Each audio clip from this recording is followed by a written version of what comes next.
All right. Thanks for tuning in to another episode of The War Room, courtesy of YouTube. I am your host, Sigma Jones. Logic's Finest, our co host, is here on today. First and foremost, we just want to give a shout out to our subscribers. Thanks for listening in.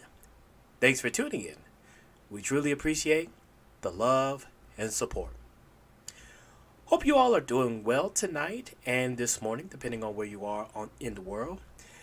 This is definitely an intriguing podcast we're going to do tonight because we're about to finish up chapter 4 of Hitler during the 1920s.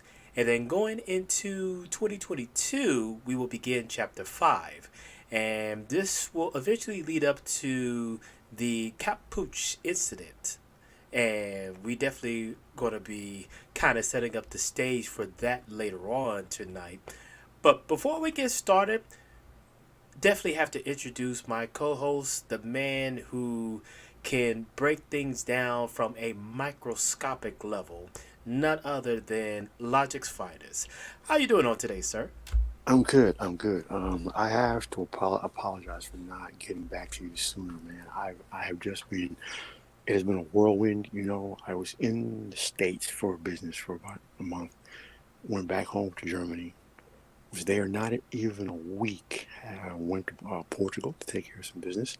Hmm. Just got back from Holland yesterday, Ooh. and we're heading out because we're supposed to spend Christmas in the Ice Hotel, but at this point, plans are literally up in the air. The restrictions, this Omicron, we don't even know what's going on. The ICE hotel, they don't know what's going on. German government is implementing border restrictions, so it has just been a crazy. Like the past 6 weeks for me have just been one giant blur. So I apologize for Hmm. not getting back to you on the back end. It has just been crazy. No, sir, not a problem at all. Myself, I've kind of been busy the past 3 weeks as well. So this is definitely interesting times. I can definitely say on all our sides. So no need for apologies, good sir. All right, but yeah, I'm just glad that we're back on with stream because I had to push it back some dates and everything due to conflicts with other scheduling and whatnot. So finally, this weekend, the scheduling was good, and I was able to get the resources back for this particular podcast, so we can go ahead and finish out 2021 on a good note. Awesome, awesome. All right. So where we last left off, we talked a little bit about Hitler's stardom starting to grow and how he's starting to mold this young National Socialist Party into the image that he wants. And it's interesting because this is where we actually start to see the foundation of the Nazi Party. And not only that, we start to see the foundation of Hitler starting to see the type of oratory powers that he has been bestowed to captivate the audience and the masses. Not so much the masses yet, but the powers are starting to gravitate towards his way. Right, right, yeah, because it really is interesting, when you look at Adolf Hitler, how he was taken to be a not even so much a figurehead, but a public face, because he was not the head of the party. He was a brilliant orator, and he captured the hearts and minds of the regular man. So he was taken, and he was rebuilt, and he was rebranded, and he was cleaned up, fresh haircut, fresh suit, and he was supposed to be the voice of the party. But the funny thing is, they didn't realize the plans and designs that he had, and right from up under them, he took control of the party and remade it and reshaped it in the form of his vision. And that, to Mm-hmm. me, is amazing. It is. It is because at that point in time when we saw the change in power, Hmm. it was almost like Hitler knew that the the fate was the I wouldn't say fate. The ball was on his side, I guess you'd say on the Hmm. court side. Hmm. And he knew that the party would not be able to grow without him. And so he played that to his advantage.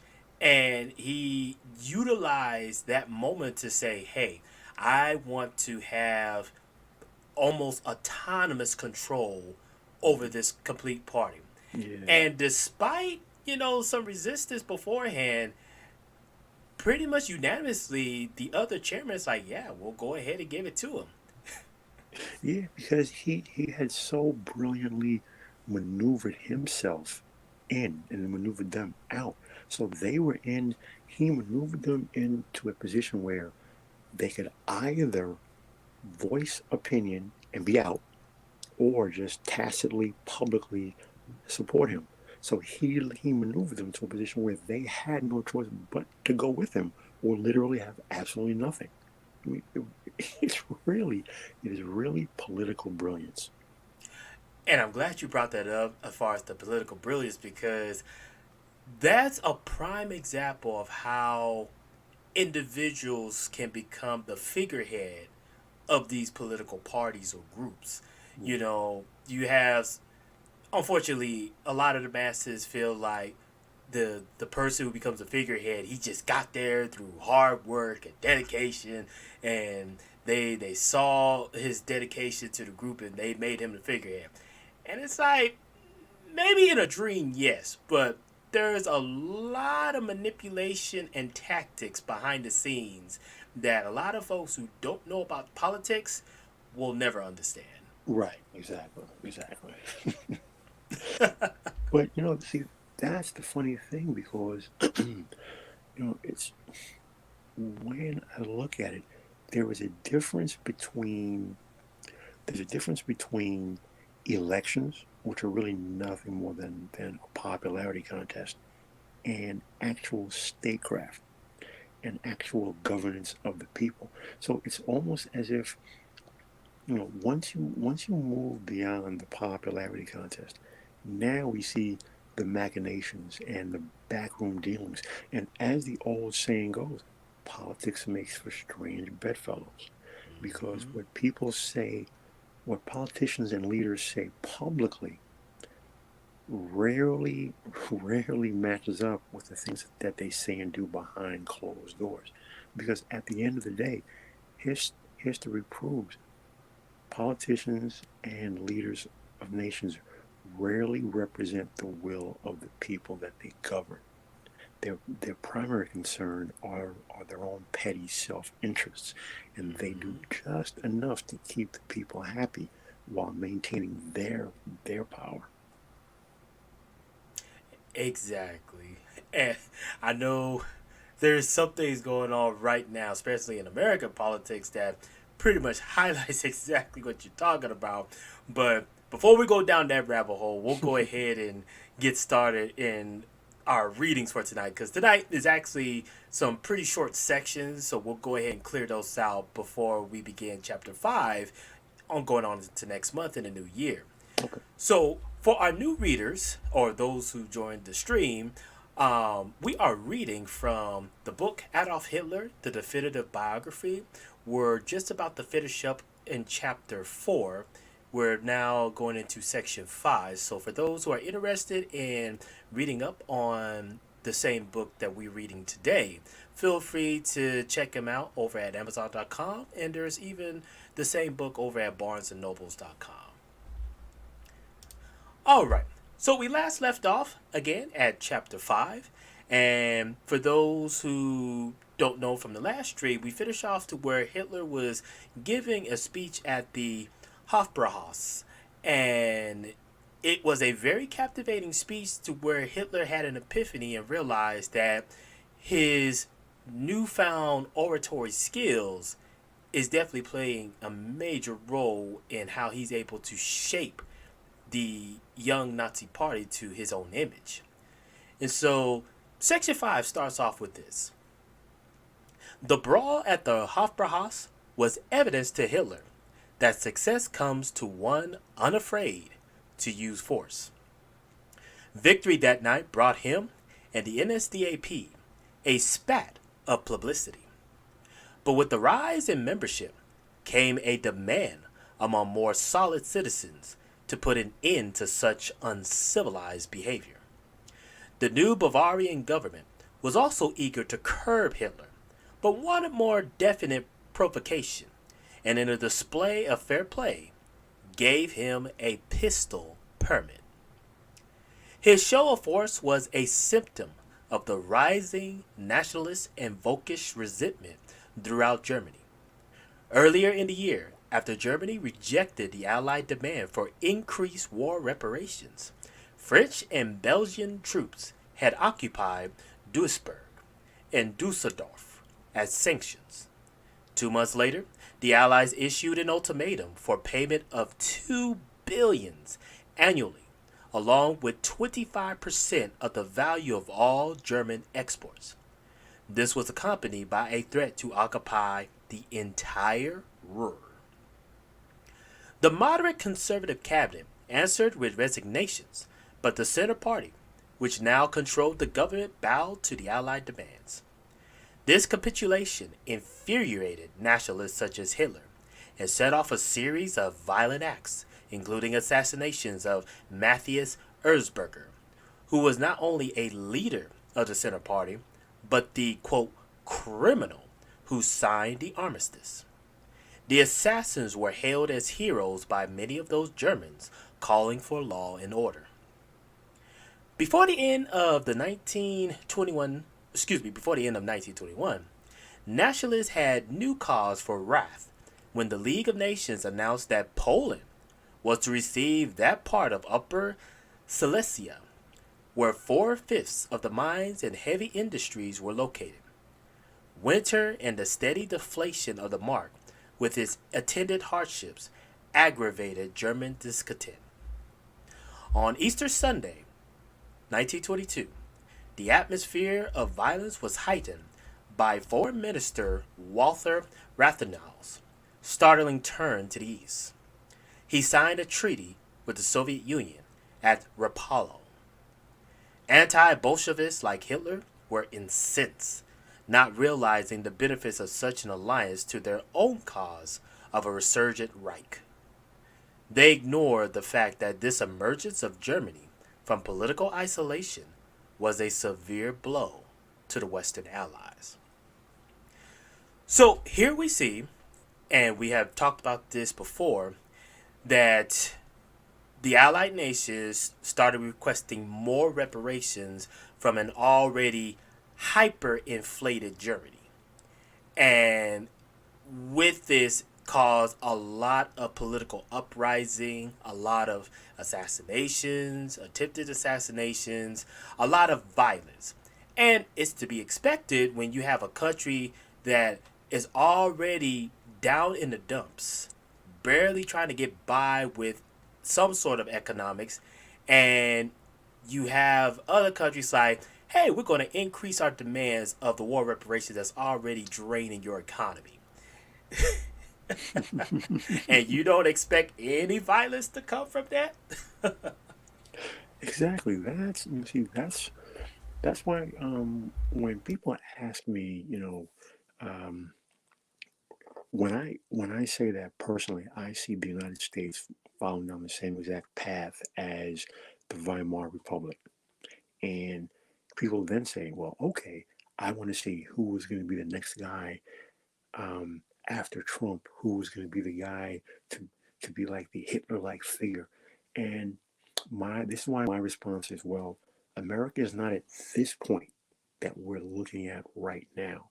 There is not hyperinflation. The economy has not collapsed yet. There's no hyperinflation yet. America is still the dominant global economy, but America is like America's on that path. So they're not quite at that point yet where the economy collapses and then therefore society collapses, which then inevitably gives rise to the need for the strong man. But Mm-hmm. if you look at everything else before that point, where the Weimar Republic was, America is there. Mm-hmm. Totally disregarding infrastructure, disregarding the needs of the common man. The economy is weak. It's not collapsed, but it is weak.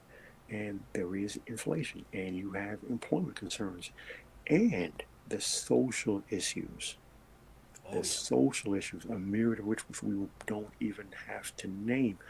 But now add to that a collapsed economy, and you're right here. So America right now is everything where the Weimar Republic was, except for now it's a huge part. But if and when that happens, and I'm still not convinced that it will, but if and when it happens, then you're going to see the very same thing that we were getting about here happen in America. I feel. No, I'm in the same sentiment as well. I think for most people, got to understand that the difference between America and the Weimar Republic, as you rightly pointed out, America right now, for the past 200 years, have been in a position of power. Whereas the Weimar Republic, since the end of World War One, the First World War, they were never in a position of power on a national level. They were restricted from a military standpoint. Their economy was pretty much wrecked in regards to the war reparations they had to pay back. And then you have a new government system. Keep in mind, you have a new government system that is very foreign to a lot of the German people. You have a nation that for centuries was ruled by a monarchy, and then just completely overnight, it transformed from a monarchy to a parliament. And so you have a system that is relatively brand new at this time, but it's also not functioning correctly because you have a party that's not the majority, and they have no choice but to collaborate with another party just to get the majority. That helps to kind of, well, I wouldn't say help. That pretty much makes your infrastructure look very weak, because now you have a system that's really not stabilized because of the unrest. Exactly. I mean, you have to understand that when you talk about Germany and the former German Empire and the former German nation states, the city states, and we're literally talking about 2,000, 3,000 years of recorded history of, and longer of the Germanic peoples being ruled by kings. Mm-hmm. And you're literally talking, the German people woke up one day in 1919, they have a king, the Kaiser, Kaiser Wilhelm. They wake up the next day, you have a free government. You have a vote. People are like, huh? What are you talking about? What is this? What is this vote thing of which you speak? So, and again, the parliamentary system, the problem was that the Weimar government never had a majority, a clear-cut majority in the government. So they always had a coalition. So you would, at any point, you would have anywhere from 3 to 5 to 7, as many as 9 different parties, which all had say to varying degrees in what the government would do and how the country would run. And Mm-hmm. that is an extremely inefficient way, ironically enough, typical German efficiency, right? But you cannot run a nation like that when there's nine, when the government is pulling in 3 to 7 to 9 different directions. That's Mm-hmm. impossible. One or two or three is okay, but 9 different directions. So you know, again, without going too deep into the weeds on this, but it just goes to show that the condition that Germany was in at this point was ripe for the uprising of the strong man, because the Weimar republics lack in forming a cohesive government, and not dealing with the infrastructure, and not dealing with the social issues, and not dealing with the economy. The country never really had a chance to rebuild itself after World War I. And we're seeing here how Hitler is maneuvering himself to lead the National Socialist Workers' Party. Yeah, exactly. Well, let's continue on. So the next it says Germany and Russia agreed to resume diplomatic relations, to renounce all claims for reparations on each other, and to resume trade. Neither was to enter into an economic agreement affecting the other without prior consultation. Russia was in need of modern technology. Germany was determined to circumvent the restrictive military clauses of the Versailles Treaty without arousing the suspicions of the International Control Commission operating on its territory. Lenin had already requested German assistance in reorganizing the Red Army. General Hans von Seeckt, head of the Reichswehr, readily complied, and the military of the two powers came into close contact. Small German military units began training Russians while gaining expertise in the use of special weapons. The full extent and impact of this cooperation could not be calculated by Rathenau's critics, and even though German rearmament was given tremendous impetus by his pact, the very Germans who wanted a strong army labeled him a red labeled him a red for consorting with the Soviets. This was only one more black mark against a man who had undeservedly become the symbol of subservience to the West, since he felt obliged to carry out with determination the onerous economic promises of the Versailles Treaty. Moreover, he was a wealthy Jew, accused by the Nazis of secretly plotting for Jewish domination of the world. On the 4th of June, this gifted patriot was murdered, gangster style, by two former members of the Free Corps. By a quirk of fate, the most feared activist in Bavaria was imprisoned that same day. Hitler, after telling his followers, 2,000 years ago, the mob of Jerusalem dragged a man to the execution in just this way, was placed in the Stadelheim prison for inciting a riot. The warder led him to a cell with a private toilet, amiably pointing out that the other celebrities had shared these quarters, including Ludwig Thomas, the Bavarian dramatist, and fellow revolutionary Kurt Eisner. Hitler was not particularly pleased by the news of Rathenau's murder. Such isolated acts of vengeance seemed petty to him, and this one was primarily a lesson in security. Henceforth, he would install a searchlight in the back of his car to blind the driver of any pursuing vehicle. As a result of the assassination, the Weimar government hastily passed a law for the protection of the Republic, a draconian decree designed to halt radical right terrorism. Violent opposition came from the Bavarian nationalists of all shadings. At the height of this controversy, Hitler was released from Stadelheim. Isolation from the turbulent arena of politics had forced him to reassess his churning ideas. His almost 5-week term in jail, with nothing to do but read or think, had helped mold his obsessive hatred and fear of Jews into a more connected and purposeful polemic. He wasted no time joining the assault of the law of the protection of the Republic, and on the day of his release, he made one of the most trenchant speeches of his career.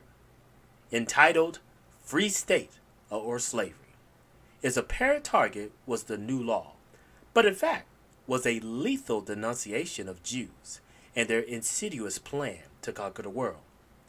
Never before had he marshaled his material with more dramatic effect or given such a reasonable explanation of how and why the Jews had gained such power.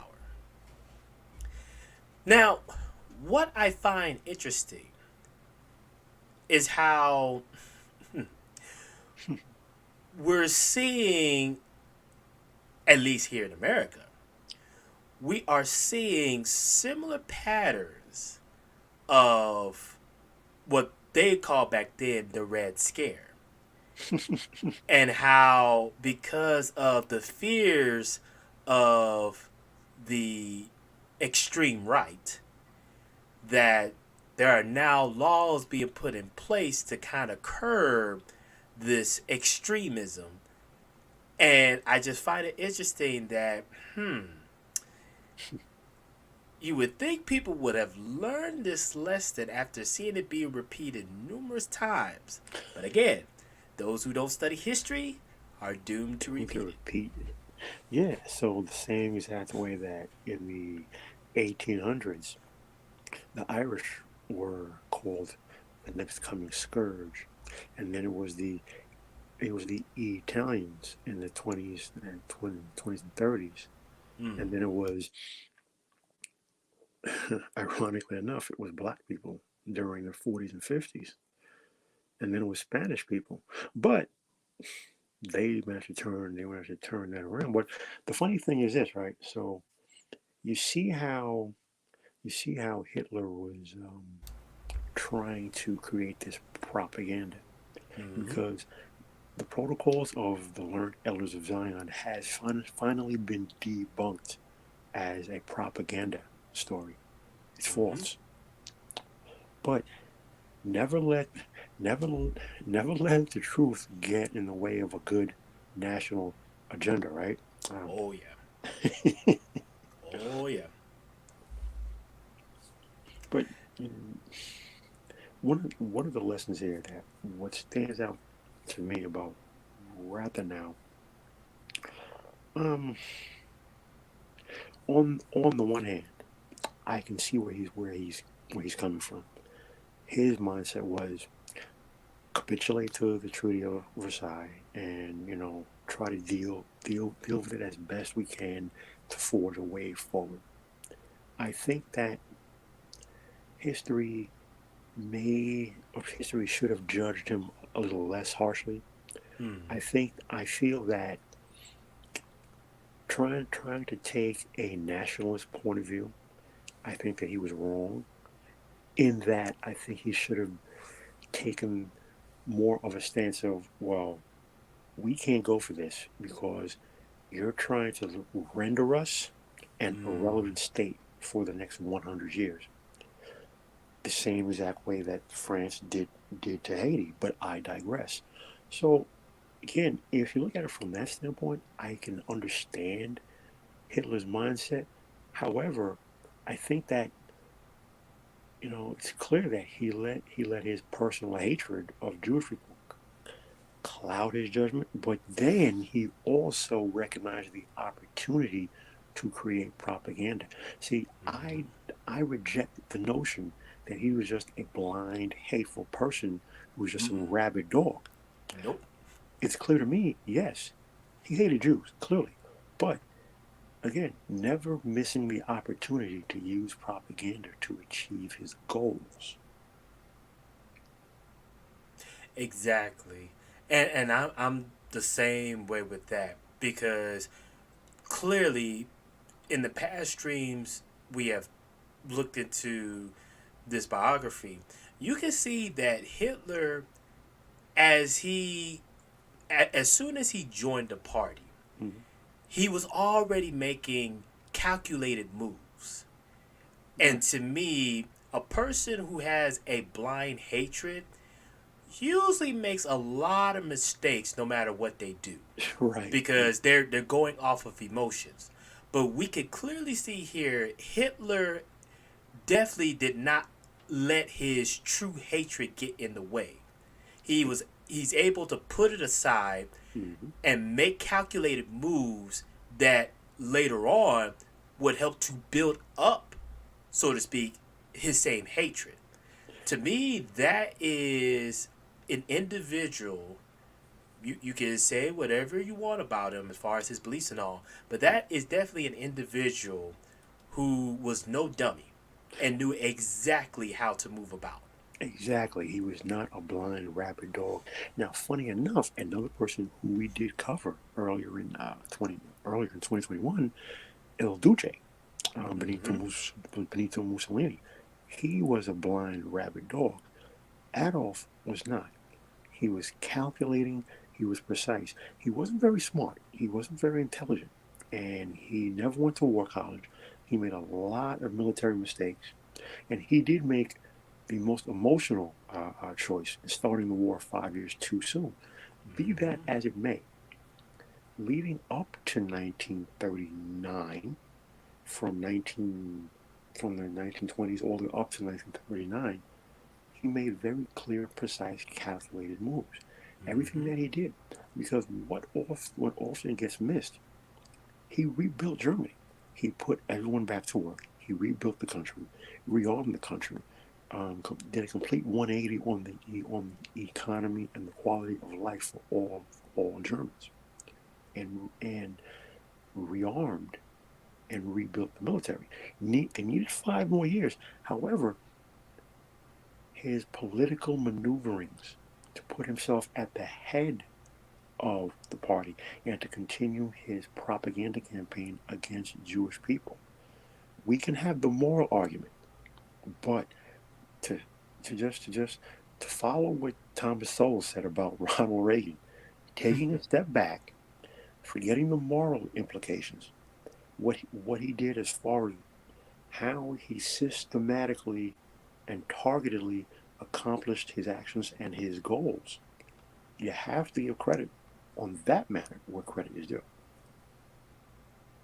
Exactly. And not only that, what people also got to remember, this was the same individual who took a wider and broad look at the Weimar Republic and made a clear prediction that within 5 to 6 years, this economy is going to collapse. And everything that the Weimar Republic was trying to accomplish as a new system and everything is going to be wiped out. Now, he may not knew how it was going to happen, Mm. but clearly he had enough implications to see that, yeah, this system is doomed to fail from the Right, get and go. right, and we're not in any way trying to you know brush off the dirt off of Hitler and shine him up and make him all gold. No, Oh, he yeah. he was evil. He was a dictator. He was a monster. You know. However, as we have been consistently uncovering, none of these individuals at the very top of all these nations involved in this war, they were not the mindless rabid dogs, except for Mussolini, but Yeah. they were not the mindless rabid dogs that a lot of people think that they were. Hmm. Exactly. And that's where I'm glad, excuse me, I'm glad that we're taking these steps to uncover these individuals during these time frames because, like you said, outside of El Duce, all of these individuals made the right moves that will potentially put them in position to literally lead a nation, let alone lead a nation into war. And so when we're looking at this instance with Hitler at the moment, you, like you said, all moral stuff, you can debate that till the cows come home. Right. But you cannot say that Hitler was a dummy. No, you This can't. man made a lot of calculated moves that even people who had college degrees back then, it just went under their nose. And and then we're of course gonna jump back into the reading, but one man's war hero is another man's war criminal. Mm-hmm. Not for nothing, but um, George Washington was never looked at, and still not looked at with the glowing eyes to the British people Mm-hmm. hundreds of years later. And there was an old saying: "There are no innocents in war," and Nope. history is definitely written by the victors. Yep, indeed. Well, the next section says all over Europe, he told a receptive audience in the Burger Brockkeller a great conflict was raging between the ideals of nationalist Volkish forces and those of international Jewry. It was the Jew who founded social democracy and communism. It was the Jew who controlled the stock exchange and the workers' movement. At this point, Hitler made a shrugging gesture in imitation of the stage Jew and drew an appreciative laugh. He went on to claim that the Jew was a destroyer, a robber, an exploiter. Moreover, Bolshevist Judaism was preparing for the decisive battle and had two great aims: quote, to make the nation defenseless in arms and to make the people defenseless in spirit. Doesn't that sound a lot like a certain group of people in America? But I digress. Before we go down that rabbit hole, let's continue. Right. To do so, the Jew had to muzzle those who spoke out in protest. This, at last, after more than an hour's denunciation of the Jewish menace, was the lead to Hitler's main theme. We know that the so called Law for the Protection of the Republic, which comes from Berlin today, is nothing else than a means for reducing all criticism to silence. Sounds a lot like what's going on in America. But again, I digress. Again, for those who don't study history, are doomed to repeat it. So, if this if this doesn't cause a lot of light bulbs to go off at the moment, I'm sorry. You probably need to do some more reading. You just need you just need the right policy and choose the right team. Yes. Okay. Next it says, but the National Socialist could not be silenced, and he was calling directly for physical violence. So, as I come to the end of my speech, I want to ask something of those among you who are young. And for that, there is a very special reason. The old parties trained their youth in the gift of gab. We prefer to train them to use their bodily strength. For I tell you, the young man who does not find his way to the place where, in the last resort, the destiny of his people is most truly represented, only studies philosophy, and in a time like this, buries himself behind his books or sits at home behind the fire. He is no German youth. I call upon you, join our stormtroops. Now, if you replace a few words, does that not sound like every single group in the United States of America, including Mm-hmm. including a certain group which likes to say that there needs to be a warrior class to go against the oppressors? Not only that, but you even have a politician say, if you don't vote for my policies or vote for my stance and all, you're not a particular ethnicity. You know, what I'm trying to make light here is what I'm trying to make light here is the binary thinking. Mm-hmm. Okay, what both of us are really trying to say here, it is the binary thinking.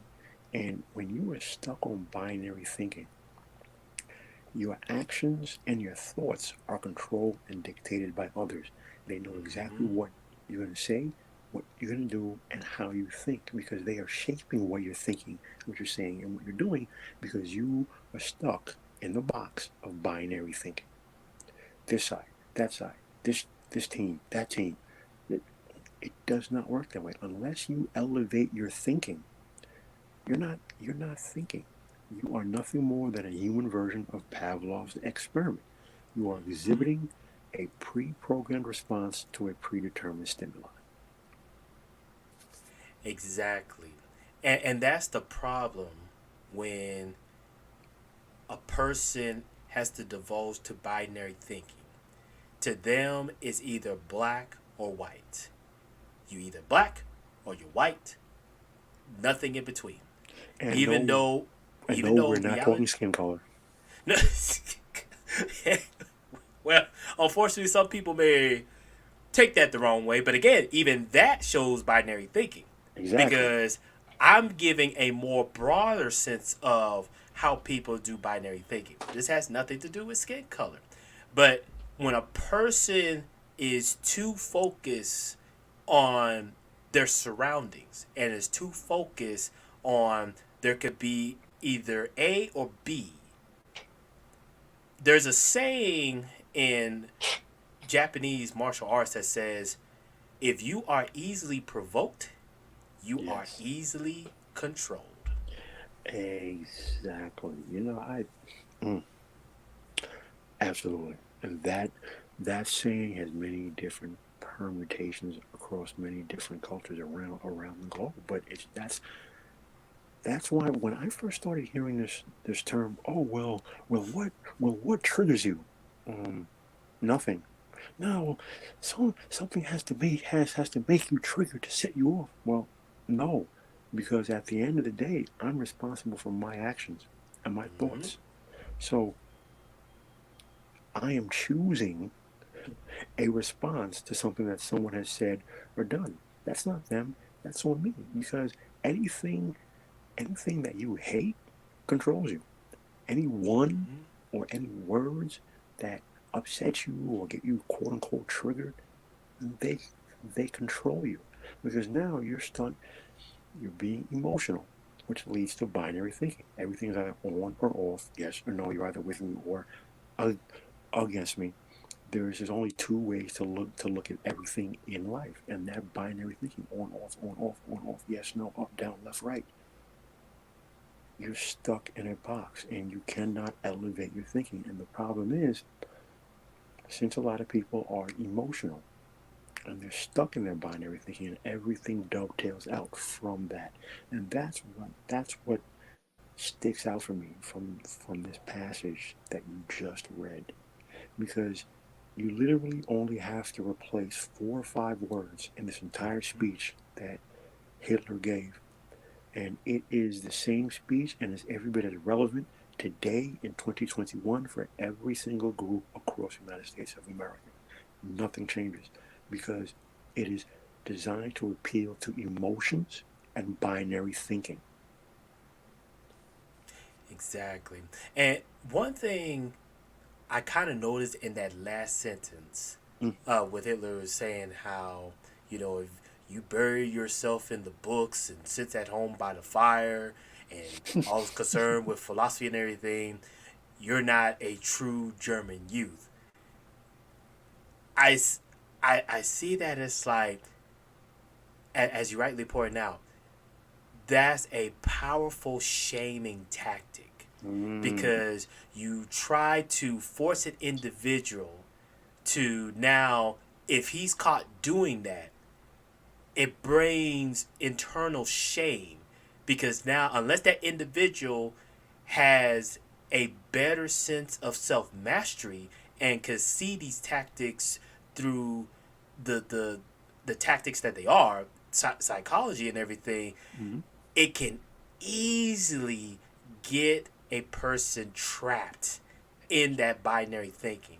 And to me, this is why one of the things that makes religion and politics so powerful when controlling nations is they use these type of tactics, especially shaming tactics, to Yes. get you to go back into a binary thought process. Yeah, because the thing about organized religion it's not even so much whether the stories are true or not, it's how it makes people feel. So Mm-hmm. because it manipulates your emotions, now you then now follow your course of action based on emotion. Nothing rational. You're completely irrational. Why? Because you're following your emotions. Why? Because these stories make you feel good or ashamed or an entire gamut of emotions. But it has nothing to do with whether the stories are actually true or not. It's how they make you feel. It's Mm-hmm. emotion, and it leads you to binary thinking. And I find it so funny that you you you jump to the religion, which is an astute observation. I commend you. I was looking at the other side of the coin, and that rational thinking is unwelcome in most social situations. Mm-hmm. So we can reword this. No. Not even reword this. We can replace that line. He who only studies philosophy and in a time like this buries himself behind the books or sits at home by the fire, he is no German youth. Okay, we can replace that with, well, educated lames don't do blank, blank, blank, blank, blank. Or, well, you know, philosophers and academics don't do blank, blank, blank, blank, blank. Again, so we're not here to pick out any one ethnic group. The point is, the brilliance of this oratory right here is how it Mm-hmm. appeals to people's emotions and gets them to lock in to binary thinking. And it's either rational, independent thinking is bad, emotional, group hive mind thinking, binary thinking is therefore good. Exactly. Again, the very essence is to remove the thought process of being an individual Yeah. and making rational and critical thinking for yourself Yeah. and bringing you back into a hive mind binary thinking. That's all these tactics that they use in politics, in religion, any form of tribalism. This is the type of form they use. You know, against my better judgment, I'm going to say this. Prepare yourself. If you are in a group and you're in a situation and you are in a horrible, horrible situation, but you see an opportunity to lift yourself up out of that situation, you turn around and put down a hand or throw down a rope to help others.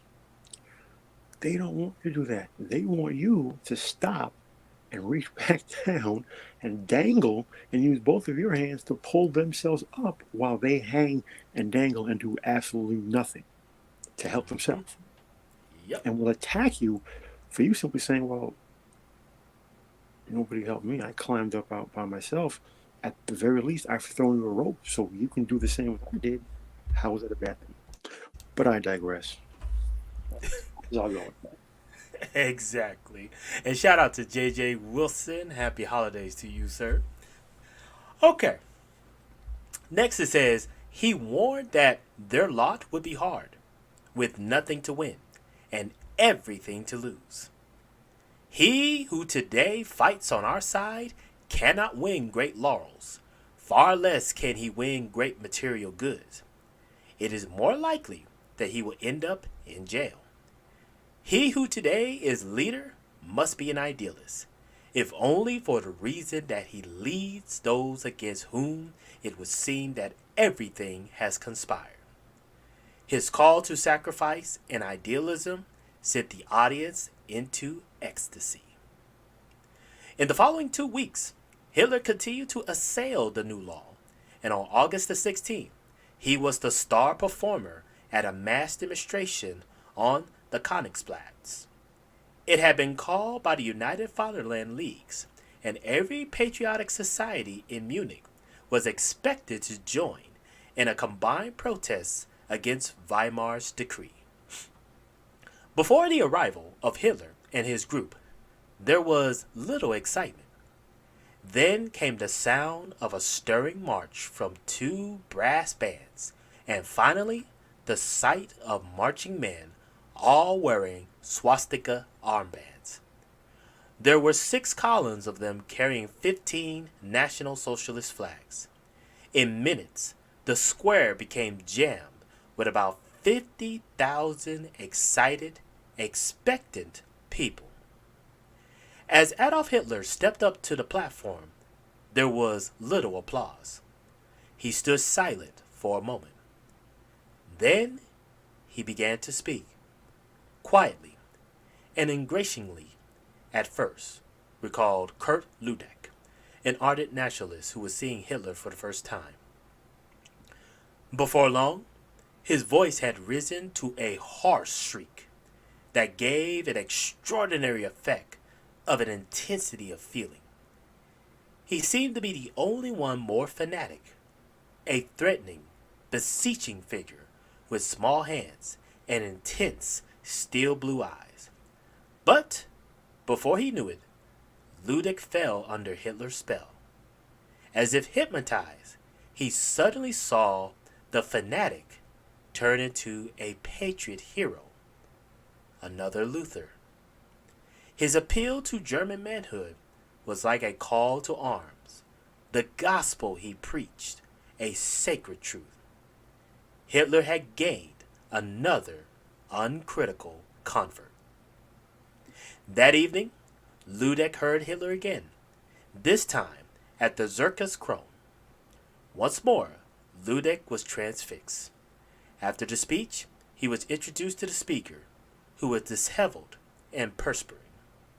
A dirty trench coat was flung carelessly over his shoulders, but all Ludwig saw was a man of character and courage, and the next day he offered himself to Hitler and his cause without reservation. They talked for more than 4 hours, then solemnly clasped hands. I had given him my soul. You know, I find it interesting that the name he called, and suddenly he saw the fanatic turning into a patriot hero, another Luther. So, Martin Luther was a Roman Catholic priest. He was German, because Germany, like all of Europe, was a Catholic country. Martin Luther was a Roman Catholic priest who had grown completely dissatisfied with the church. Long story short, he he protested.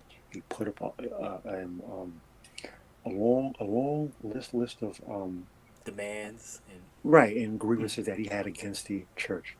He had mm-hmm. no intent to be a revolutionary or a changer, but the people took up his cause and they rebelled against the Roman Catholic Church, eventually creating their own Catholic Church, the Lutheran Church, named after Martin Luther. Lutherans Mm-hmm. are Catholics who are somewhat different.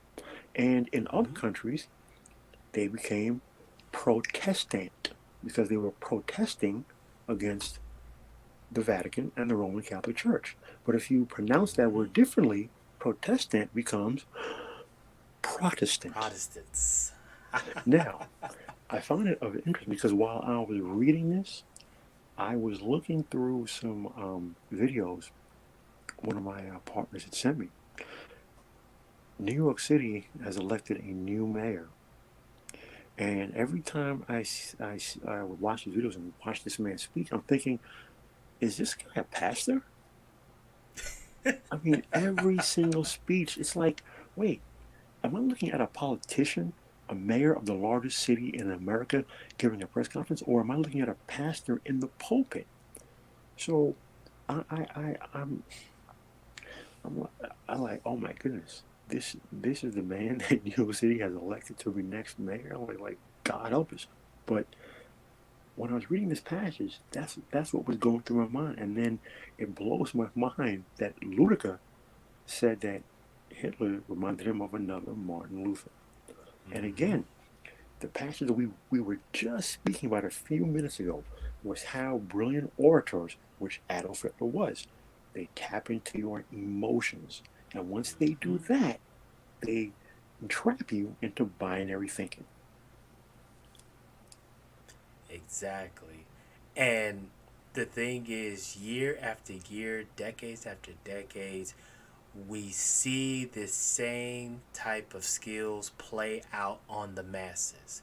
Mm-hmm. Whether it was the Red Scare, it was the Civil Rights, it was turning down the Berlin Walls, the Cold War, any major event you could think of, there was somebody who was there at the right time, at the right moment, Mm-hmm. gave a captivating speech that, for the most part, when you break it down, it seemed like a normal speech. But their oratory skills captivated the masses. It's amazing. It's amazing to study how a lot of these individuals in history who may not have been the brightest, but they had the right skill sets at the time to, as Ludica just said, hypnotize them so that they literally gave them their soul. Right. Well, it's funny because here I go again against my better judgment. But Just every time we take a break, it's like, back down the rabbit hole. And that's what we're trying to get at is we're show like I told the individual, these streams so far, even though they're all based on World War II and everything, we're actually doing some deep social analysis and right, psychological analysis that, in my opinion, very few people like to go down that path. right, exactly.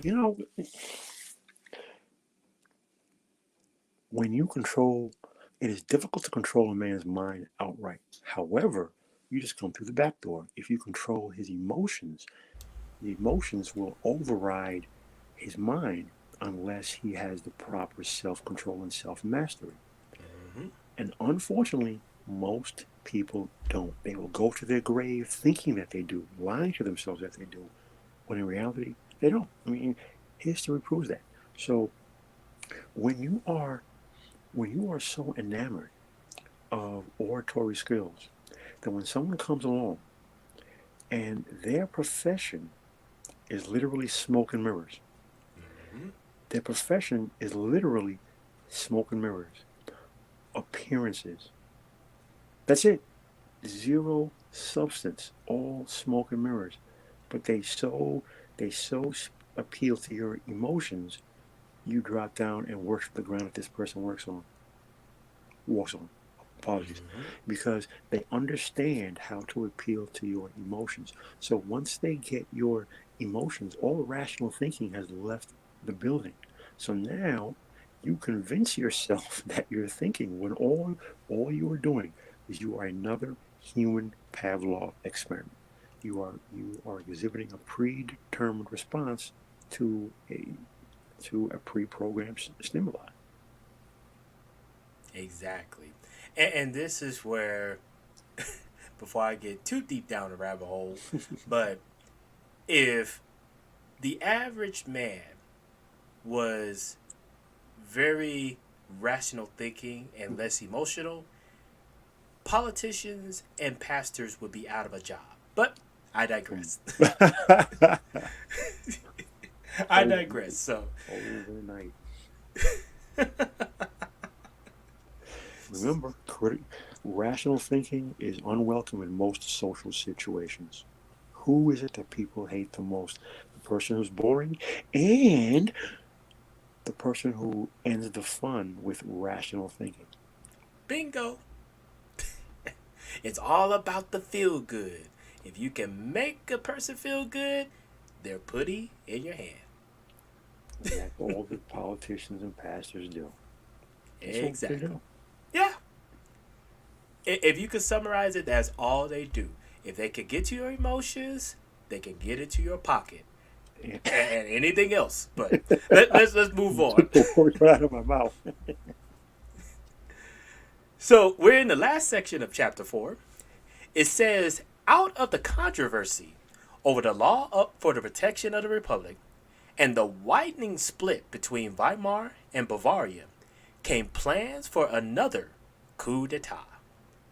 Its instigator was an obscure Munich public health official, Dr. Otto Pittinger, who planned to overthrow the Bavarian government with the support of the NSDAP and other nationalist organizations and replace it with a dictatorship under former minister President von Kahr. Hitler's new convert, Kurt Lüdecke, was given the task of relaying final instructions to possible co-conspirators in the Berlin area. He ranged through North Germany, envisioning himself as the German Paul Revere, rousing nationalists from bed, until he learned that nothing at all was happening in Bavaria itself. He took the train back to Munich.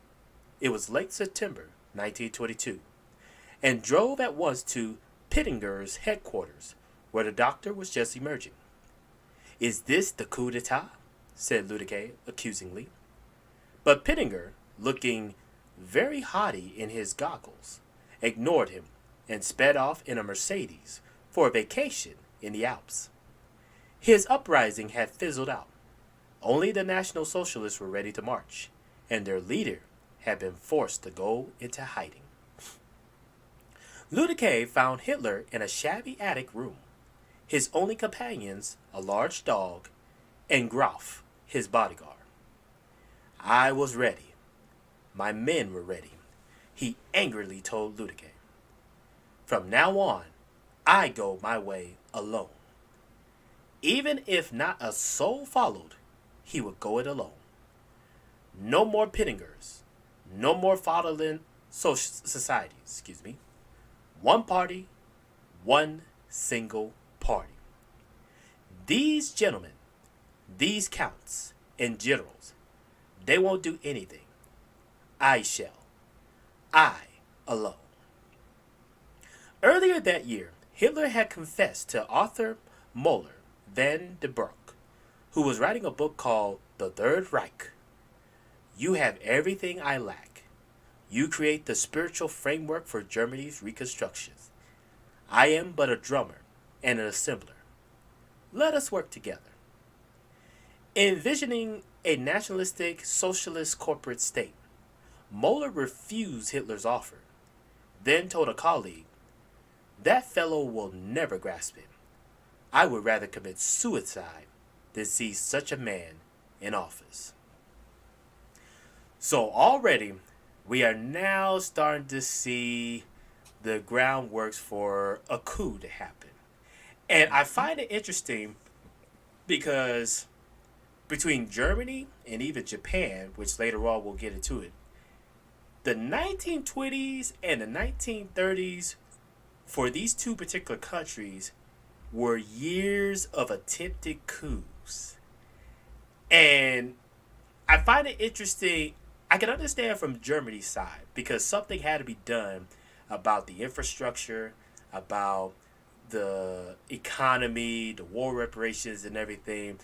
You can look at Germany's situation and see that, you know what, maybe a coup in this sense is definitely needed.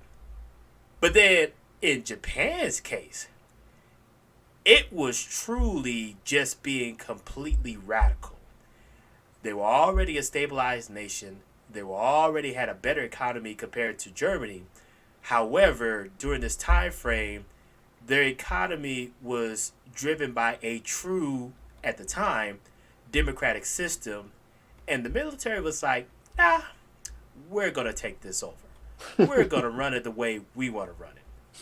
So I just find it interesting during this time frame that these two nations that will become allies in the Second World War, there's already titches of coups and assassinations going about. Yeah, what's of interest to me is the cult of personality. Because at the end of the day, it comes down to one man. Mm-hmm. It's all about one man, it's all about one man. It's the cult of personality. So it really begs the question from a critical thinking standpoint. were the people closest to Hitler, were they followers because they believed in the cause, or were they just emotionally whipped up in Hitler? What I'm saying is, were they really following the cause, or were they just following him because of the way he made them feel? You you follow me? I would make the argument going based off of a few of the people who have mentioned his speech and how captivating he was. Mm-hmm. I definitely would lean towards the side of they were just following because they were just so aroused by his speeches. Right. Yeah. They never took the time to like, let me study his party and see what they really are about. Let me see if they align with, something that I really want out of my nation. I think no. They were just so aroused by his speech and so captivated. They were just like, you know what? Like the Pied Piper leading the rats and everything. They were just gonna follow suit. Yeah. Exactly. It really is the cult of personality. People get so wrapped up when you hear people speak about charismatic leaders and especially cults. What they would say, you were so caught up in his energy and what he said and his oratory, and he made you believe. So again, you appeal to your emotions, and your rational thinking went completely out of the window. People were not following him because they necessarily believed in the cause. They weren't following the cause out of rational thinking. They were Oh no. following because they were following the leader, in this case Adolf, because of how he made them feel, how he appealed to their emotions. So now, again, the thing here is replace Adolf with any one of an unlimited number of charismatic leaders, from the national level all the way down to the smallest of levels. It's the same thing. It's the cult of personality. Yeah. From the kings and queens of nations to the very pastor on the pulpit. They all have the same tactics. All the Really, same. it is the same exact thing. And there's an old saying: it is easier to fool a man than it is to convince him that he has in fact been fooled.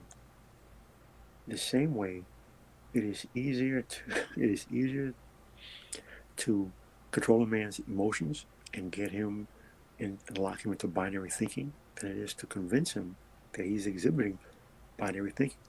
Because it never fails to amuse me how I get attacked and insulted and name called when I tell men of a certain ethnic group that they are binary thinkers, and they take it personal. They attack me, insult, name call, profanity, all the while exhibiting binary thinking.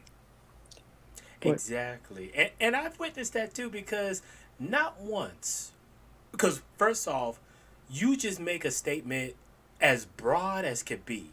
It is not going to any individual or whatnot. right, It's just a broad statement. But not once have I seen any of those guys ask the question, well, what makes you think I have binary thinking? What am I doing that you you can show me that's binary thinking? No, they just go straight to attack dog mode and just vehemently accuse you of, you know, your such and such, this or that, with no explanation. And like you said, it just proves the point right then and there. Binary thinking. and it's funny because Vandenbroek is the latest of an ever-growing list of men who met Adolf and came to the conclusion that this is not the guy. This is not the guy who needs to lead the nation. I want nothing to do with him, and I will do everything in my power to make sure he will never, ever become a national leader.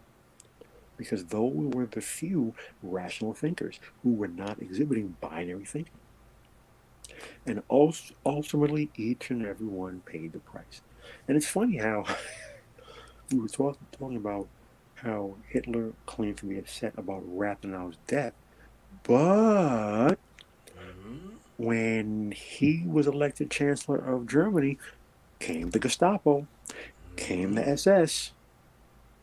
So he did the same exact thing. Exactly. Well, let's continue. Right. It said the lesson learned in the ignominious Pittinger putsch convinced Hitler that he must act alone as Fuhrer. It was a concept that excited Ludique, and he suggested the party copy the techniques of Benito Mussolini, El Duce. who was striving at the time to be the leader of Italy. His fascist movement was nationalistic, socialistic, and anti Bolshevik. His black shirts had recently occupied Ravenna and other Italian cities. Ludique volunteered to go to Italy as Hitler's representative to see if Mussolini might prove to be a valuable ally. In Milan, El Duce received Ludique graciously, even though he had never heard of Hitler. He agreed with Hitler's views on the Versailles Treaty and international finance, but was evasive about the measures that should be used against Jews. What impressed Ludique most was Mussolini's supreme assurance when asked if he would resort to force in case the Italian government did not yield to his demands. We shall be the state, he said as if he were royalty, because it is our will. Ludique's report to Hitler was enthusiastic. Mussolini, he said, will probably seize control of Italy within months. He also confirmed that there were remarkable similarities between fascism and National Socialism. Both were ardently nationalistic, anti Marxist, and anti parliamentarian. Both were dedicated to a radical new order. In addition, the two leaders were alike. Both came from the people and were war veterans. Hitler was particularly interested in Mussolini's use of brute force to gain political power. His eyes grew thoughtful, recalled Ludique, when he heard how the black shirts marched into Bolshevized towns and took possession, while the garrisons kept benevolently neutral, or, in some cases, even quartered the fascists. It only proved what could be achieved by nerve. Inspired by Mussolini's success and reassured by his own growing support throughout Bavaria, Hitler decided to make his show of force that autumn. He selected Coburg, a town in Upper Bavaria, more than 160 miles north of Munich. The occasion was a German Day celebration which had been organized by a group of Volkish societies. The guests of honor were to be the Grand Duke and Duchess of Coburg. Both were openly nationalistic, and she was a relative of the late Tsar. Hitler was invited to attend and to bring some escort. Choosing to interpret this invitation broadly, he left Munich in a special train on Saturday morning, October 14, 1922, with some 600 SA men. Many of them were paying their own expenses. There was a festive air as the stormtroopers, equipped with rations for 2 days, piled into the special train to the music of their 42-piece brass band. It was a rollicking party, more like an excursion tour, and even in Hitler's compartment, there was a holiday air. With him were 7 men, the brains and brawn of the inner circle: a former sergeant, Max Amann; a wrestler, Graf; a horse trader and ex-Baron bouncer, Christian Weber; a pamphleteer and ex-communist, Esser; an architect, Rosenberg; an author, Eckhart; and a self-styled sophisticate, Ludique. To the last mentioned, The two most interesting were the ebullient Eckert, who outshone all the others with his wit and common sense, and Rosenberg, a block of ice, who gazed towards him with pale, lackluster eyes as though he wasn't there. The train stopped for half an hour in Nuremberg to pick up more adherents. The band struck up again, and the men shouted as they waved swastika flags from the windows. Curious bystanders gathered to see what kind of a circus train it was. Jews in another halted train jeered at the swastika flags until Julius Schreck, who would later become Hitler's chauffeur, leapt into the midst of them and started laying about them. So, as we can see up to now, we're starting to see a little bit connection of Hitler and Mussolini. Now, I would question the statement that the two were very alike because, as we just rightly pointed out, Hitler definitely had brains to him, and he definitely know how to make calculated moves, whereas Mussolini was completely all bronze. Yeah, he was just a mindless thug, and him, Mussolini being a mindless thug is what ultimately led to his demise. Fascism, it doesn't work. We already know that. Neither does communism. But Mussolini's problem was he was a mindless thug, and he was nothing but a mindless thug. Hitler was cold and calculating. He wasn't as intelligent as he thought he was, and he definitely was not a military leader. But he was definitely a very astute political leader, if nothing else. Exactly. So definitely, I had to question that statement where Ludique say both him and Hitler were exactly alike. It Mm, was like, nah. If I had to choose between the two evils, Hitler would definitely be somebody where I can count on him to make the right moves. Mussolini, I'm sorry. yeah, he was. If I was getting into a dogfight, maybe, but Yeah, not for something to. I need you to do some background in the government. yeah, he was. Yeah, he was just a wild. He was just a wild dog, let off his leash. And ultimately, a bull in a china shop can be effective out in the open, but that's it. It's you have one use. If you only have one use, here's the thing: you're useless for everything else completely. Mm-hmm. Yep, exactly. So next it said, by the time the train pulled into the Coburg station, there were 800 stormtroopers. Grim-faced, Hitler stepped out to the platform. He had chosen Coburg as a battleground because of its preponderance of socialists and communists. He would emulate Mussolini and drive them from their own stronghold. The people of Coburg, Bavarians for only 2 years, were taken aback by the noisy group that piled out behind Hitler onto the platform with their large band and red banners. The brass band struck up a march, and then, with military precision, the SA paraded into town. In the van were 8 husky Bavarians in leather shorts, carrying alpenstocks. Just behind a row of men carrying large red and black flags came Hitler and his entourage of 7, followed by 800 men armed with rubber bludgeons or knives. Some wore faded and mended field gray uniforms, some of their Sunday best. Their only common distinction was a swastika band on the left arm. Hitler himself was the epitome of the common man in his belted trench coat, slouched hat, and ridiculous calf-high boots. A mob of workers pressed from both sides shouting, "Murderers, bandits, robbers, criminals." The National Socialists ignored the epithets, never breaking step. Local police guided the line of march to the Hofbrauhauskeller in the very center of town, then locked the gates. But Hitler insisted on quartering his men in a shooting gallery. To the beat of drums, the stormtroopers marched back through the hostile mob towards the outskirts of town.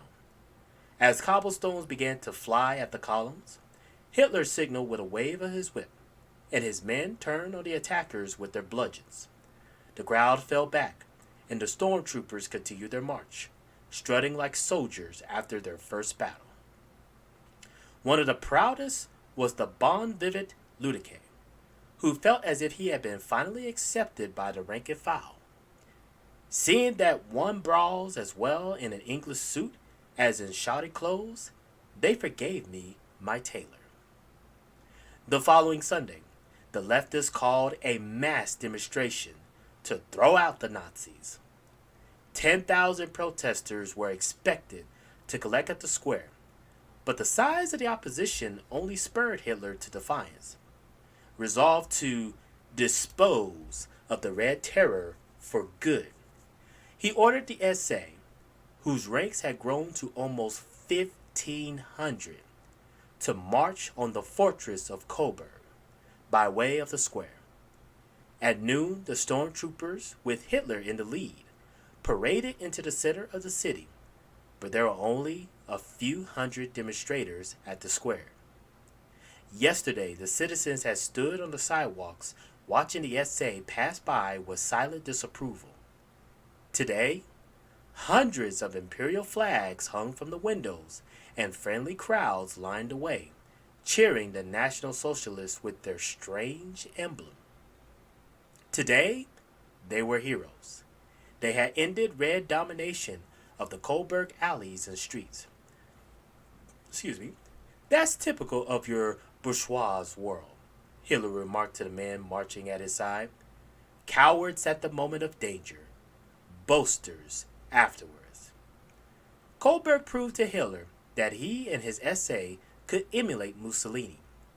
In little more than 2 weeks, the latter set another example.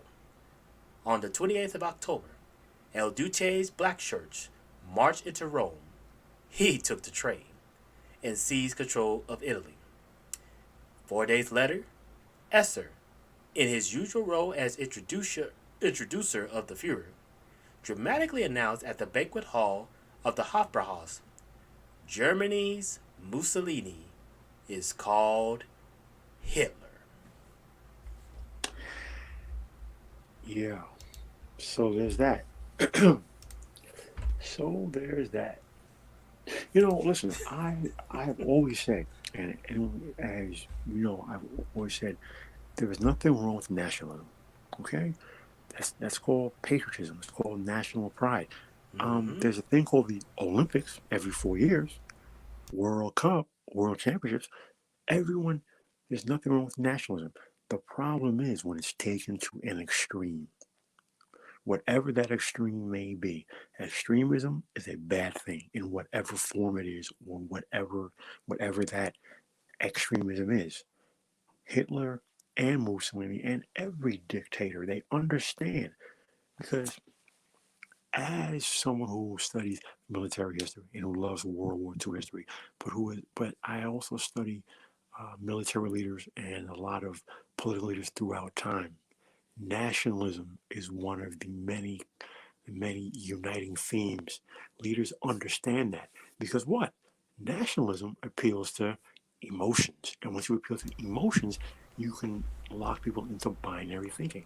And what is more Mm-hmm. binary than your nation versus my nation? Mm-hmm. And I find it interesting in that last passage Mm, where they came into Coburg and a lot of the folks were kind of hesitant, thinking that, oh, here's another band of thugs and everything, or rowdy groups of men that's about to bring violence and all. But then the very next day, all of a sudden now they're heroes. And there is the national pride. And Hitler made a comment when he talks about, I guess you could say, the left, because that would be the equivalence and everything. But he said something along the lines of, that's the typical of your bourgeois world. Cowards at the moment of danger, boasters afterwards. I just find it interesting because if Hitler was to travel into the future, I would ask him the question: would you see the difference between the extreme right versus the extreme left? Mm, Because, in my opinion, both can be very violent. yes, yes. They're two sides of the same coin. Extremism is bad. Extremism is absolutely bad. And it's funny. I find it funny that Hitler would say things like that because at the end of the day, to me, all politicians are hypocrites.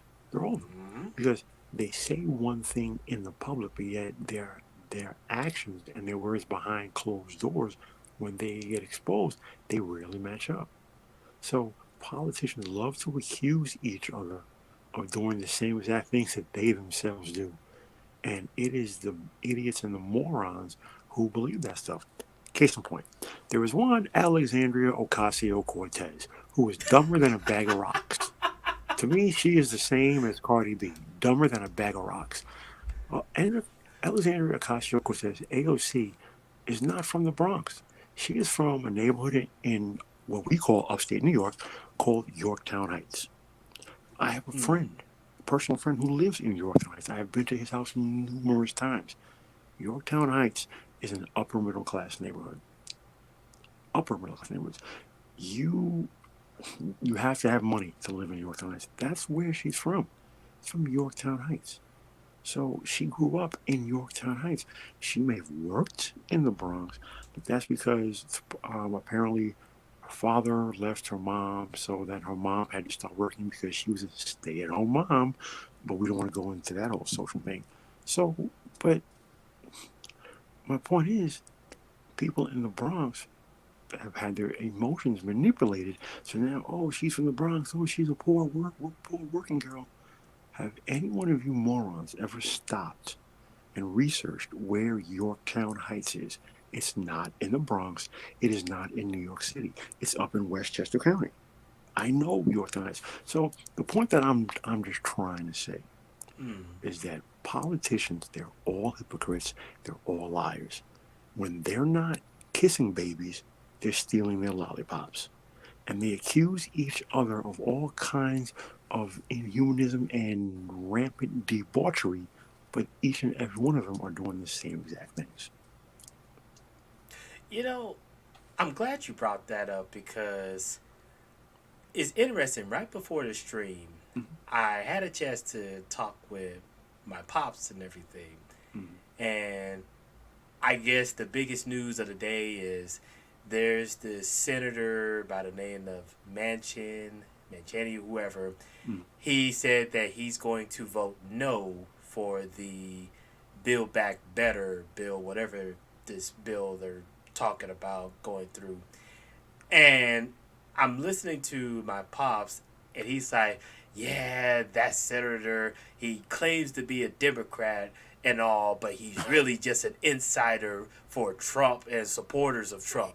Wow. And after he said that, I just made the comment, "Well, my thing is, all politicians are chameleons. Thank you. There's nothing new about them." It's funny because I speak to people, right? And when they say things like that, I scratch my head because I'm like, whoa, whoa, time out. We've had these conversations. You understand that left wing, right wing, it's all the same bird. They're all the same. Democrats and Republicans, they're all the same. That is all public theater. That's only for people, that's for population control. At the end of the day, they're all controlled. They're all controlled by the wealthy elite. So you're telling me you understand this, that that's all for the masses to think that there's a difference between the left wing and the right wing, the Republicans and the Democrats. It's all one party. It's all one giant group controlled by the wealthy controlling elite. So if you tell me you understand that and you know this, how do you then turn around and make a partisan statement like that? Like, I can't wrap my head around that. It's like, at what point did your rational thinking end and you immediately went back into emotional responses? Because it doesn't matter to me who you are when you tell me things like, it's a blue state, it's a red state, it's a red city, it's a blue city. Like, no, it's a city controlled by the wealthy elite. And Mm-hmm. you are falling into the same trap of the binary thinking to think that there was a difference between red and blue when it's all the Exactly. same. Green, money controlled by the controlling elite. When you follow drug dealers, you're going to end up with drugs. But when you follow the money, there's no telling where you're going to end up. Exactly. My point. My sentiments all the way. Because again, this is a prime example watching or excuse me, listening to this with Hitler's development as this will lead up to the Pooch Hall incident with the coup. We are seeing a lot of the same dynamics being played out today. People being captivated by words and not actually taking a step back to see, hmm, what is this individual all about? What's their background? Why are they so captivating? And it's a shame that you have a lot of folks that, when it's plain and obvious what the elites are doing, because I find it interesting, you have groups that feel like the elites are some sort of secret society and they're doing things behind closed doors and whatnot. No, no, no. The elites have no problem showing y'all what they're doing. The difference between you and the elites is the elites understand that you are so caught up in binary thinking that you're not a threat to them. So they can give you what I mean, I say this and I'm gonna keep saying it again. The elites practice classism. Yeah. That's the only ism they practice. Everybody else, the racism, the sexism, the colorism, you name it. That's for the masses. Yeah, those are all forms of population control. And coming back to elites and secret societies and so on and so forth, okay, well, here's my response. How much do you actually know about any of these so-called secret societies? Just curious. Just tell me what you actually know. Don't repeat to me what has been parroted to you, so you are now parroting. What do you actually know? Because then, bringing it back to organized religion, how much do you actually know about whatever organized religion is that you claim to follow, and that you claim is this is this is against this religion, or this is ungodly, or this is in secret society, and this is a secret cult. Okay, what do you actually know? And not what, again, has been parroted in the public. What research have you done? What have you actually read? And don't point to one book or, well, I'm going to come at this in good faith and I won't take shots. I'm going to leave my browbeating hat off. I know that a lot of people don't like to actually read books. So don't tell me that you've made one simple Google search and clicked on one or two links and read a few lines and have now done research. How many actual books have you read? How much actual research have you done? How many hours have you found researching and going wherever the research takes you to then have an actual intelligent, informed conversation? Because the way that I normally stop that and shut that down is I ask informative questions. Informative questions that you can't answer. So because I'm asking you basic bare bones questions that you can't even answer, it's confirming to me what I've already suspected, that you don't actually know what you're speaking about. You're merely parroting the exact same things that everyone else is saying. That no, you have zero clue about what actual quote unquote secret societies are and are not, or may not be, or who is actually in control and who is not. You don't know. You're parroting the same thing everyone else is saying. Because if you can't even answer the basic questions And that tells me you're proving you don't know what you're talking about. Indeed. And honestly, one could even make that argument that when you are in that binary thought process, 9 times out of 10, your speeches and thoughts are just being parroted by what you've been told or what you've been read. Exactly. Whereas a person who's not binary thinking and can actually think for themselves, even if they're not very articulate, you can tell that this is their own thought process. Mm-hmm. This is what they feel, this is what they believe. But binary thought binary thought process, you can automatically tell this is something that they are being told to say, or they are being Right. presented to give a specific answer. Nothing original about it. Exactly. It's like we always talk about separation, separation and discernment. You have to have separation and discernment. You know, you and I have both asked the very same question. Everyone has been told Adolf Hitler was a monster. He hated Jews. The Holocaust. Well, here's the thing. Adolf Hitler is not the architect of the Holocaust. He did not create the Holocaust. Mm-hmm. He did not create the Holocaust. So, um, Hitler asked Himmler, "What do I do?" Himmler asked his second in command.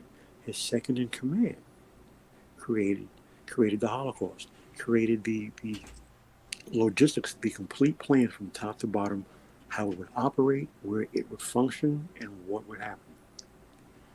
Hitler read it. He said, "Okay, I like it. Go with it." That's all. That's all that he did. So I asked the question: who's the real monster? The monster who creates a plan, or the one who just says, "Okay, I'm going to give you the green light and go ahead"? But again, separation. Hitler was a dictator. He was evil. He was wrong. He killed millions of people. He was at the top, so ultimate responsibility lies with him. Fair enough.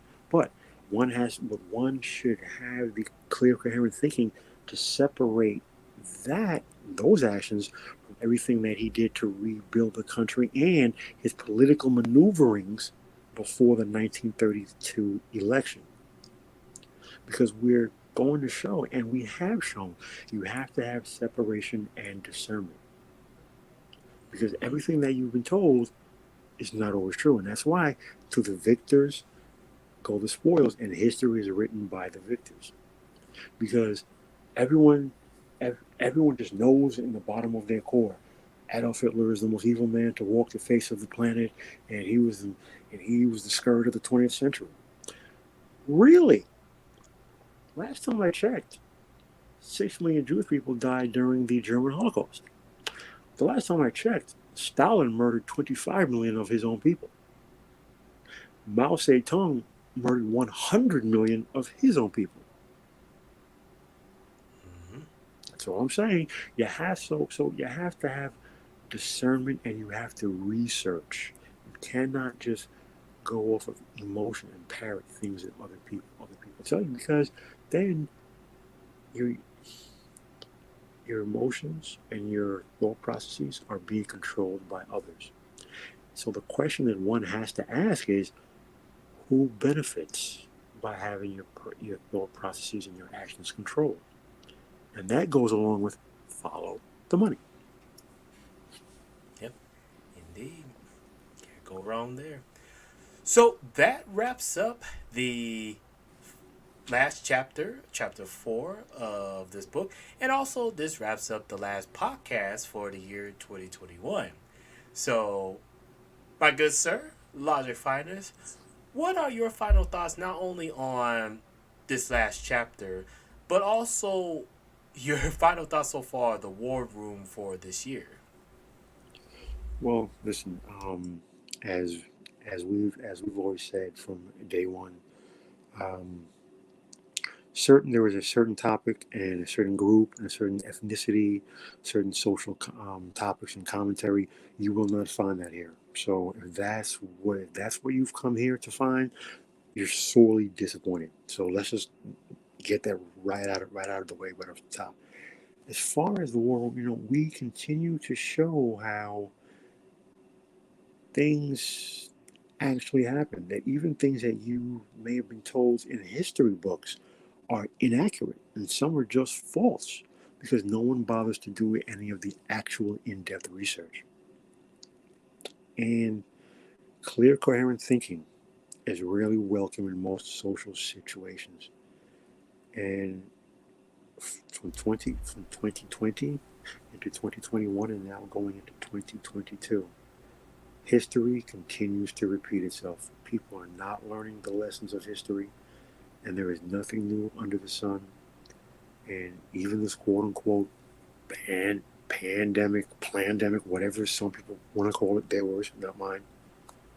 We've seen all of this before. And I am not the smartest guy in the room. I don't have all the answers, but I take the time to merely study history. And I've seen all of this before. Everything.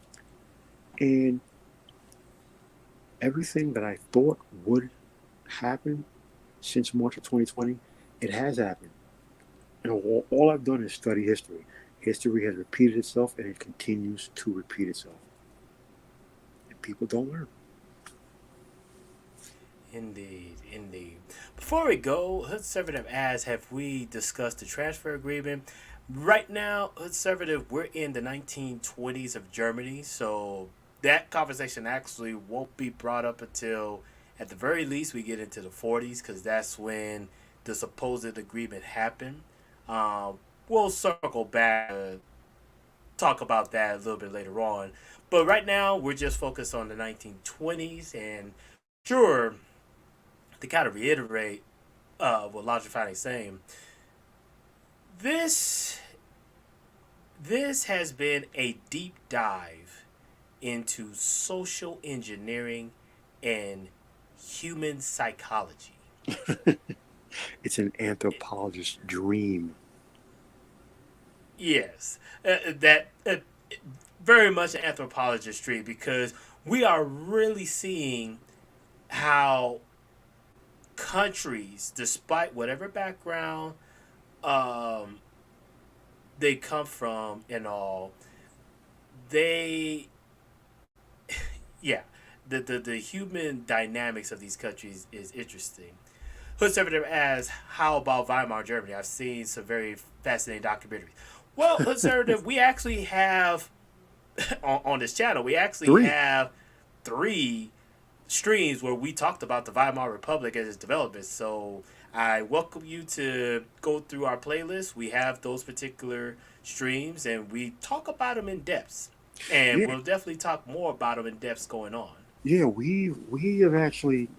This is a bit of an actual circle back around for us, Hmm. conservative. We have three streams where we covered nothing but the Weimar Republic, um, from 1919 forward throughout most of the history of the Weimar Republic, and I stated why I said I feel, in my opinion, from my observation, from my objective observations, America is walking on the same exact path as the Weimar Republic. Now, America is not at the end yet. The economy has not collapsed. Economy is not destabilized. So we're not at America is not at the point where the strong man will arise yet. But everything else, not dealing with these social issues, not dealing with the crumbling infrastructure, not dealing with the employment issues, and letting culture degrade to a point of express yourself and be how you want to be and whoever you want to be. Everything, nothing is new under the sun. Everything that is happening, except for the collapse of the economy, has already happened. Is happening in America. That's the very next step. So we have spoken in depth on the Weimar Republic. Indeed, indeed. And like I said, all the playlist information, the videos are definitely on this channel. So feel free to binge watch and listen in as we pretty much went very deep in depths on those Oh, also, subjects. I didn't want to really say the name because I know that some people are loath to do research, but you know, his name was Reinhard Heydrich. So Mm-hmm. Reinhard Heydrich, he was Himmler's second in command in the SS. He was the architect of the final solution. He Yep. created it.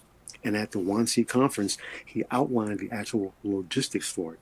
And that's why Hitler made him Governor General of Poland, because that's where all of the concentration camps, except for two or three, were actually in Poland. So that's the real monster, not Adolf. But I digress. Indeed. And the good thing about it, those particular men showing up in this time frame, going into the 20s, early 30s. Again, you have to be around to listen in because a lot of individuals want to be a big hope. We will not leave any rock unturned. Because like my co-host said, every who haven't studied history, when they think of Hitler, they think of, hey, he was the Holocaust. He only gave his signature as an approval for it to be executed.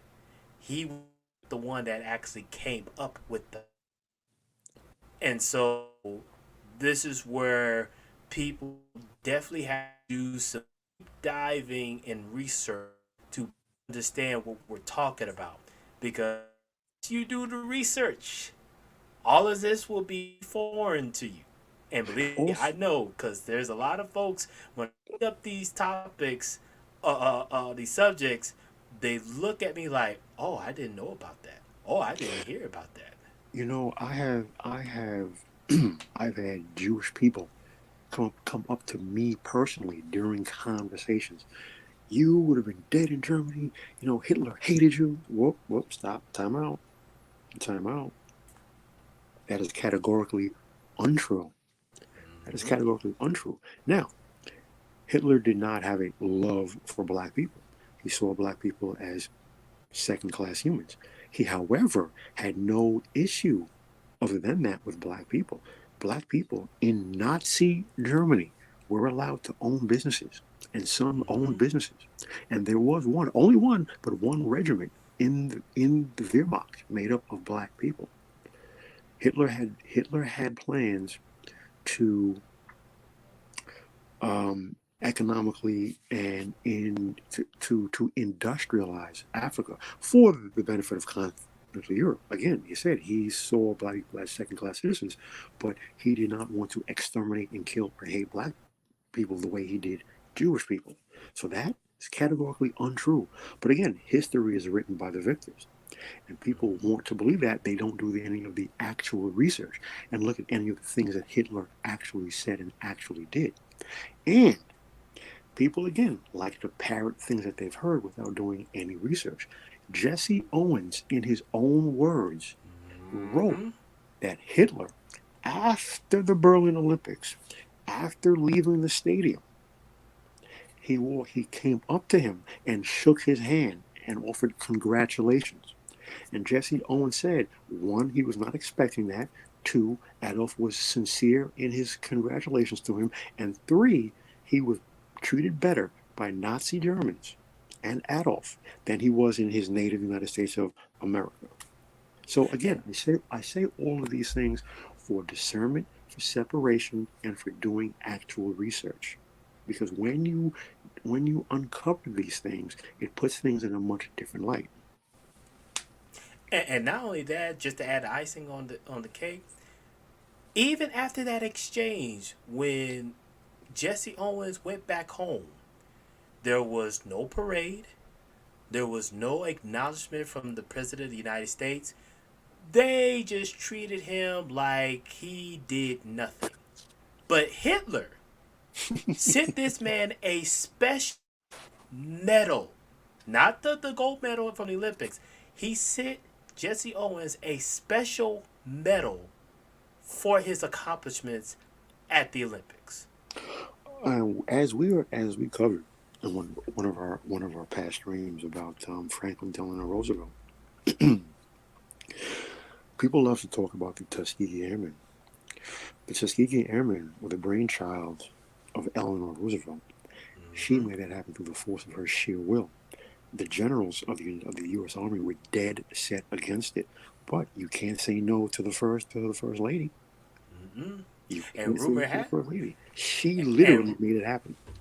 and rumor has it that when she went to the generals, she was the one that told them, "Look, if you don't integrate the military stands, the Navy, the Army, the Marines at the time, if you don't integrate them, and all your boys go off into war and die off, where else are your daughters going to deal with?" But I digress. I digress. But Yeah. with that So said, yeah. I'd like to thank everybody that's listening into this podcast. This is the last podcast for the year 2021. We're going to now switch gears over to 2022. There's still a lot more that's going to be happening on the War Room. There's already plans of eventually we're going to bring some experts in and even some interviews to talk more about these time frames and all in the 1920s with these countries and all and get different perspectives of them. So you guys are definitely in for a treat going into 2022. Um, but with that said, we just like to thank everybody for listening in. Hope everybody has a great holiday weekend wherever they are in the world. Until next time.